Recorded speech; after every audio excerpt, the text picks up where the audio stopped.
1999 সাল থেকে 2011 সালের মধ্যে আপনি যদি সিপিআইএম এর ব্রিগেড দেখেন, তাহলে 2011 সালের সিপিআইএম এর ব্রিগেড ছিল সবচেয়ে বড়, এবং ব্রিগেডে যে উৎসাহ দেখা গিয়েছিল সেটা দেখে সবচেয়ে বড় নিন্দুক বা সবচেয়ে বড় আশাবাদীও কেউ বুঝতে পারেননি যে সিপিএম হারতে চলেছে, এবং তাদের দলের সবচেয়ে পরিচ্ছন্ন এবং প্রথম মুখ বুদ্ধদেব ভট্টাচার্য, রাজনীতিতে ল্যাটারাল এন্ট্রি নেওয়া একজন ব্যক্তি, যিনি 21শে জুলাইয়ের গুলি চালনার অর্ডার দিয়েছিলেন, তার কাছে 50,000-এর বেশি ভোটে নিজের কেন্দ্রে পরাজিত হতে পারেন। আর এবারে যে পরিস্থিতি আছে সেটা সম্পূর্ণ ভিন্ন।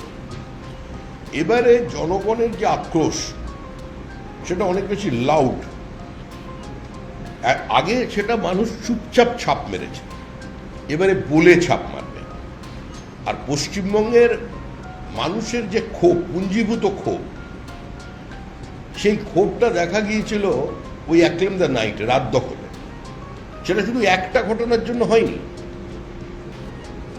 সেটাও একটা ক্যাটালিস্টের ভূমিকা পালন করতে পারে সামগ্রিকভাবে এই সরকারের উপরে মানুষের যে বীতশ্রদ্ধ যে মানুষ, সেটা সেদিন দেখা গিয়েছিল।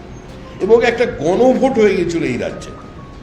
গণভোট হয়ে গিয়েছিল যেদিন মেসিকে দেখতে গিয়ে মানুষ টুসিকে দেখতে পেল, সেদিন জেনজি থেকে শুরু করে গোটা মাঠ জুড়ে তরুণ প্রজন্ম চোর চোর চোর বলে চিৎকার করে। সেই ভোটটাই হয়ে গিয়েছিল গণভোট। আর এখন যে ভোট হতে চলেছে সেই ভোট গণভোট, ইয়েস তৃণমূল, নো তৃণমূলের ভোট।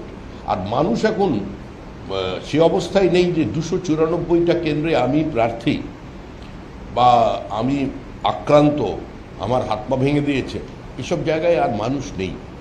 বিশ্বাস করুন, কোনো প্রচার, কোনো জনসভা, কোনো আহ্বান, কোনো প্রতিশ্রুতি এই মুহূর্তে মানুষের মনের মধ্যে কোনো দাগ কাটছে না। মানুষ তৃণমূল থেকে মুক্তি চাইছে।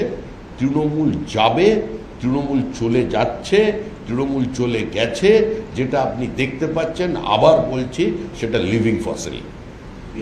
আর আরেকটা যেটা আপনি বলছেন মন, ওভারঅল কি হয়েছে আমার জানা নেই, তবে মন ভালো নেই, তৃণমূলের মন ভালো নেই।